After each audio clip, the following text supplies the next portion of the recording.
Coming up on this episode of Outlook TV, Puerto Vallarta Pet Parade. Buffalo, New York's Coronation.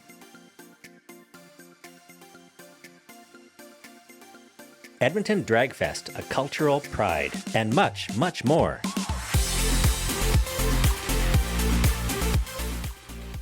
Hello, and happy Pride, and welcome to Outlook TV. I'm Emily Ann Fraser. And I'm Darren Manette. We would like to thank the Squamish, Musqueam, and Tsleil-Waututh nations for the honor and privilege of filming on their traditional and unceded lands.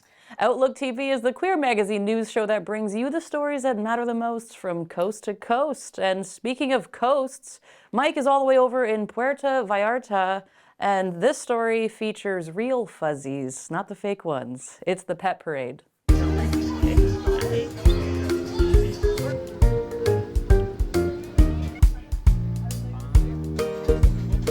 Today we're having the PV Pride Pet Parade Sunset Dog Walk. It's a fundraiser to raise money for the Friends of Puerto Vallarta Animals. They're a nonprofit organization that focuses on the government shelter and providing care and that the dogs need and food that to better their lives and try to get them adopted.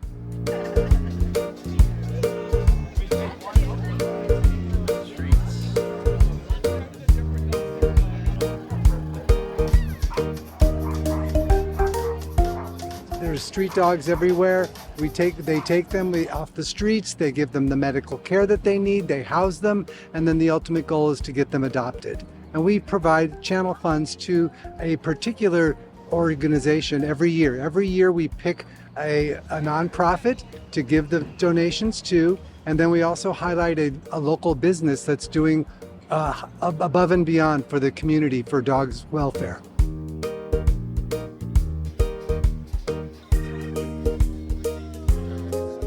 That's the biggest challenge here is getting the dogs adopted, right? So there's a lot of dogs coming in.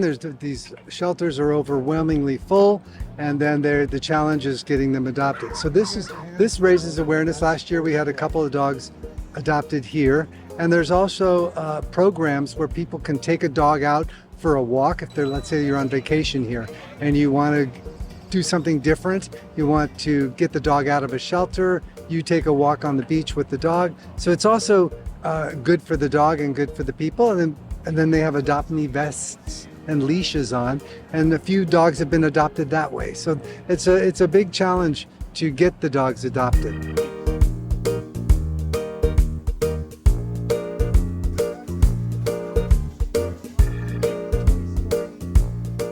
Do the animals have to be gay or LGBTQ? No, everyone's welcome. It's all inclusive, right? So the thing about this is not just about Vallarta pride, about gay pride, it's about community pride. So we're trying to make it more of a community pride issue and make an awareness for dogs because everybody loves them, right? So it's our way to give back.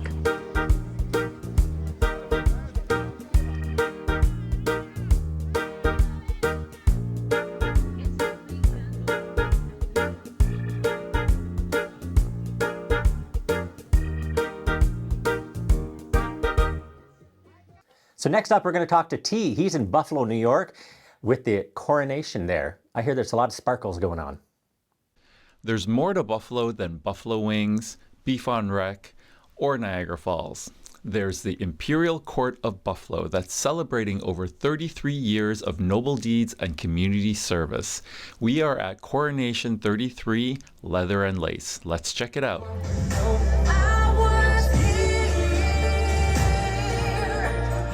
I decided to run for the current reigning monarch, which I chose to be the Empress of Buffalo because I didn't feel that I was in the male line or female line, but I was more of the gender neutral, and because I represent both. So I decided to represent the non-binary line as Empress, and I continued on throughout the year as the current reigning Empress, which is the first Empress of Buffalo.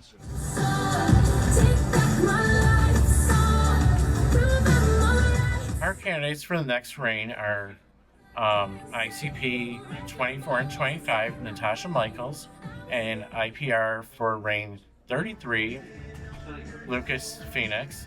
Both are amazing candidates, and I look forward to seeing who gets crowned.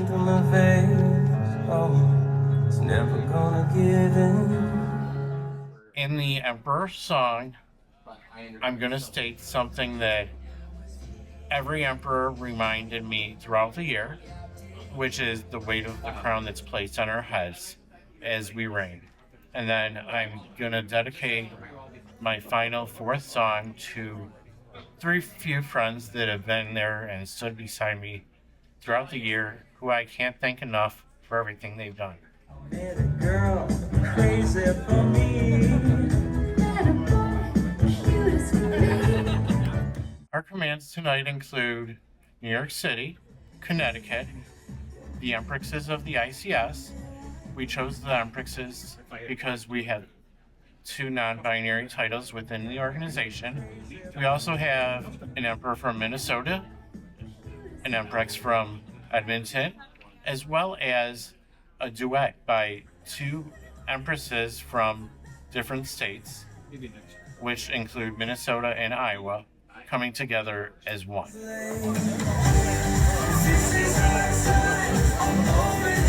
It was a very good year. We had the first reigning Empresses in Monarch, so it was a groundbreaking year for us.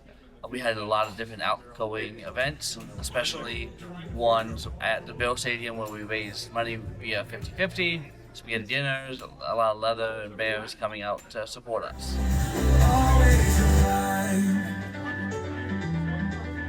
Wanted to show that you can run as a monarch and not have to deal with be an older member. A lot of the court is older members, and we need to have our young people stand up and take charge because the older members aren't able to do it as much anymore. So take charge. With a yes, no, or hell yeah. Hell yeah. From Buffalo, New York, my name is T for Outlook TV. We're going to take a prideful break. Come on back. New York, New York. New York. How big are those Adam's apples?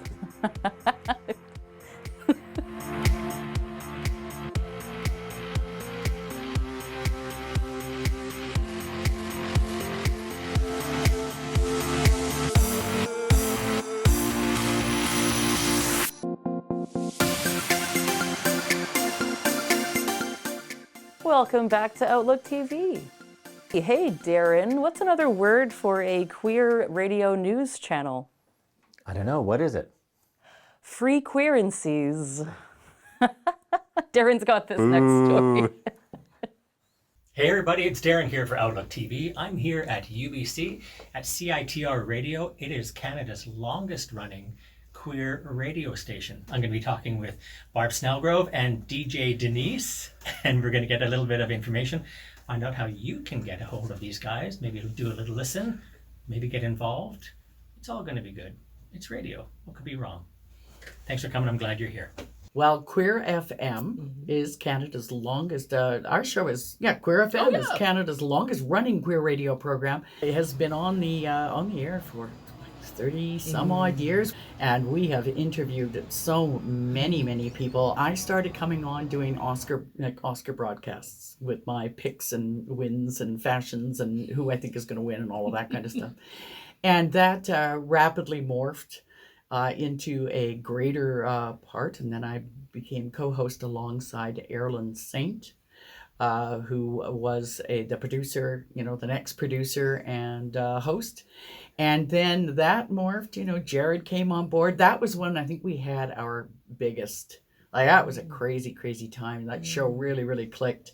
And it was Jared and myself and Denise came in. We had a revolving band of DJs, but, Denise just kicked it out of the park. I remember the first time learning about Queer FM, I was requested to DJ the event that was happening at the Cobalt. I was also asked to come back and have a little guest DJ slot at the end of the show. So while the show would be 2 hours every morning from 8 a.m. till 10 7:30 at the time. So we had a little section where I would just play all Canadian queer music. And then Barb as well had the radio show that she is starting. I took on the show on my own from like 2015 until basically now as the producer. We have amazing curated playlists from each and every year of 2S LGBTQIA plus music performers to get your toes a tapping, get you thinking, and to enjoy throughout your day. So that is on Spotify at Queer FM Van. This is, of course, when we customarily check in and say, hey, how you doing? So, hey, how you doing, Dee? How's it going? Hey, we're back at it again, recording the show. Yeah. Sounded great. Sounded good. Sounded good as always, as we do. I think Queer FM is important because, in an ever increasingly crazy world when it comes to 2S LGBTQIA plus rights, the voices need to be heard more than ever. And we try to be representative and give voice to a lot of marginalized individuals, people who are just starting out. Always love that when someone hears their song for the first time on the radio. Well, that was interesting, wasn't it? So, put on the headphones, sit back on the couch, turn on the radio, get informed, get entertained. These two are nothing more than entertaining, if you ask me. Even from listening to their intro, it's hilarious. Nice women. Thanks for coming. I'm Darren for Outlook TV. This next story features Maria Allass, and she is a drag performer who also organizes the Karaoke, and she just so happens to be opera. Happy Pride, Bonne Fierté. 7-time widow, full-time diva, Maria Allass is the bearded queen turning heads and hitting hearts across Toronto's queer nightlife scene. Come with me to learn more.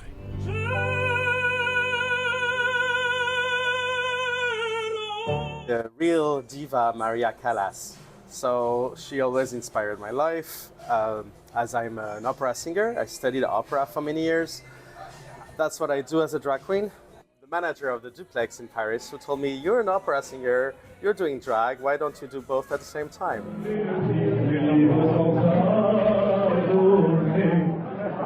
For me, it was important to be a bearded queen. I'm hairy, I'm stocky, I'm beefy, but I'm a drag queen. A drag queen for me is playing with the gender codes. Have fun with the gender codes. It's closer for me to a clown. I don't want to look like a woman. That's why I keep my beard as well. This is something I try to do the most possible, is always to perform on those days, which is Sunday and Monday nights, because most of the people don't know, but this is the 2 nights our community is the most severely touched by suicide and self-harm. As another host here at Pegasus, seeing the community develop in a way that says we want to be more involved rather than just spectators, it's really exciting.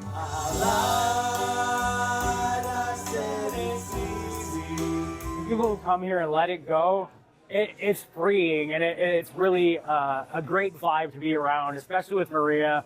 You know, adding the opera to the event, it's a lot of fun, and it just lets you come out of your shell. I suggest anybody do it. This is when the other performers are off. And I would love to see karaoke as the place where other performers can come out of drag, in drag. My love of music. I'm obsessed with music, and this is my way to communicate with people. That's why I sing opera on stage. That's why I host a karaoke night. And this is how you can heal people easily.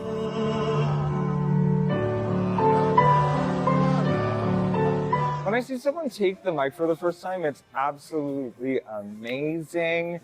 So when people go from just like, I want to watch karaoke and see other people sing, to I want to be on the stage and I want to be singing, it's really inspiring.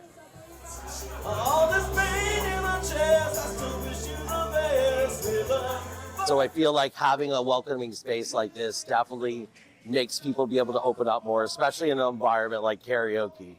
I mean, anybody can get up and say good or bad, and you get this immediate confidence that only doing that gives you.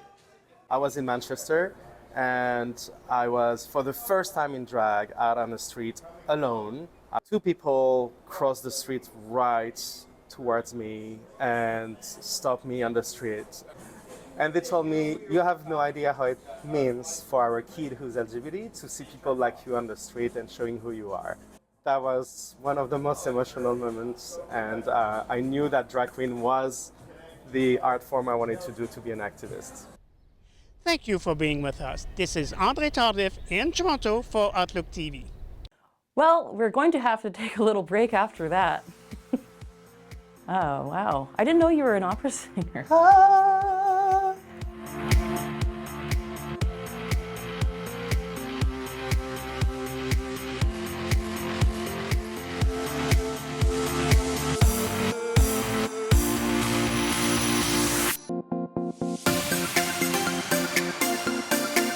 Welcome back. Next, we're going to talk to T. He's in Edmonton at the Drag Fest, Cultural Pride. All kinds of good stuff. We are at Edmonton's Drag Fest, and today is Cultural Pride with a focus and spotlight on all the POC that make up our wonderful rainbow.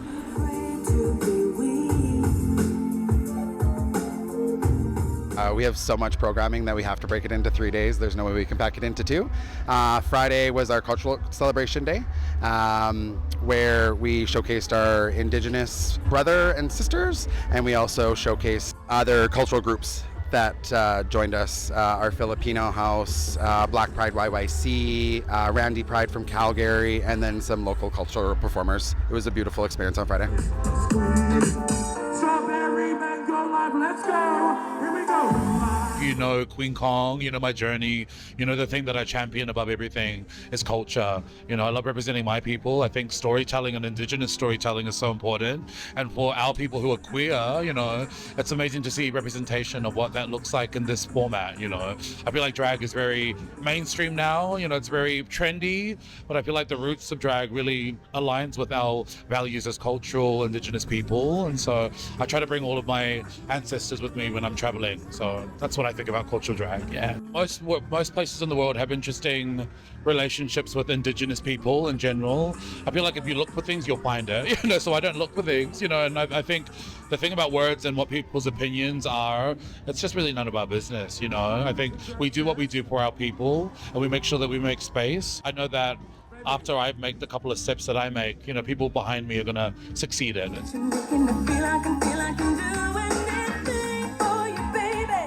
It feels amazing to see like the POC community just be in together for once, because we feel like it's so less of us. So I feel like the more of us now, the more on one day, it just shows that our community is way more than just. Good to see some familiar faces. Hi. It's nice to see some older faces. From Montreal Lake, Saskatchewan, Treaty 6. I am honored to host the Indigenous Showcase here. It is basically all cultures, inclusive, and just saying, hey, we're here, we're part of the community. And it's just amazing and beautiful how we're able to do that and recognize all cultures. Everything and no less. Cultural Pride is important, it's vital. I think it really connects people, and it also helps to get other people to see other cultures. You know, we're so used to just seeing the rainbow and tutus and things like that. So it's really nice to have a day in which we can celebrate everything. So it's really nice to be this inclusive. Many years ago, I was invited to do like a Thanksgiving themed party. And so I said, okay, well, I'm going to give them the root of Thanksgiving. So I came on and I wanted to bring on Uncle Sam and show them basically how the Native community really sees Uncle Sam, because Uncle Sam has stripped so much from us all the way down to the core. But the one thing they haven't been able to really take away, even though they tried, was our spirit or our soul.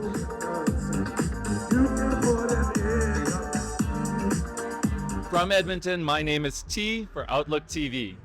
This next story features pivotal moments in Canada's queer history. It's Parade, Acts of Love and Resistance. Gary has the scoop. For Pride Month, the NFB is releasing the documentary Queer Acts of Love and Resistance. I spoke via Zoom with the director and the producer to discuss their film.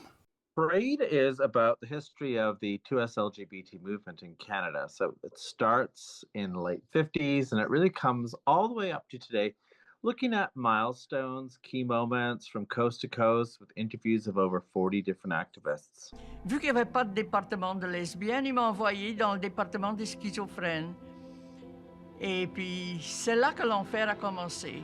The inspiration behind Parade was very much about a history that was invisible and wanting to make these stories visible and wanting to educate audiences from a very creative cinematic point of view in terms of these incredible histories of resistance from the 2S LGBTQ plus communities in Canada, and making sure that not only our own community knew these stories, but also Canadians at large. So the inspiration for me was bringing these stories and bringing the witnesses who were part of those early battles to cinematic life.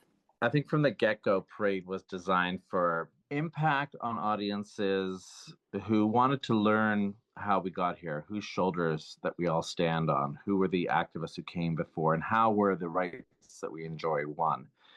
And I think that's a really important question for audiences of all ages, because rights are, as we know, very diaphanous. They come and they go, and we might be fighting for some rights again in the future. And so it's a great time to just get caught up in how those rights were won in the past. You know, I come from community, as does Noam, as does our editor, Ricardo Acosta, as did most of our team, the majority of our team who made Parade. So, you know, I knew all these activists over decades and decades, and many of them were friends. And I was in protests with many of them. And I laid down when we did the AIDS Action die-ins, and I was at the Sex Garage demo when the police attacked the community after the raid.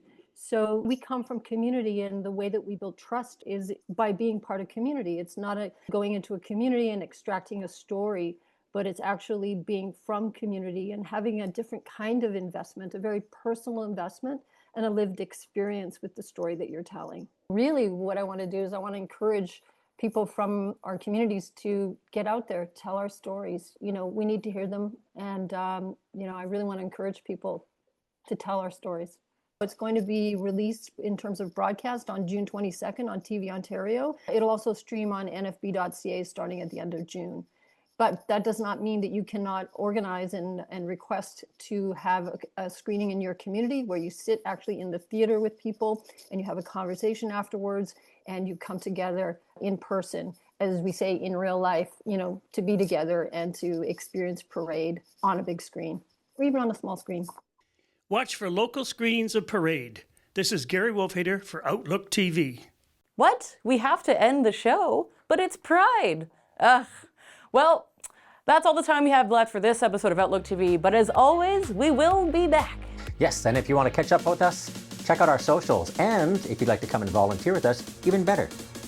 Thank you so much for joining. I'm Emily Ann Fraser. And I'm Darren Manette. Stay proud, Canada.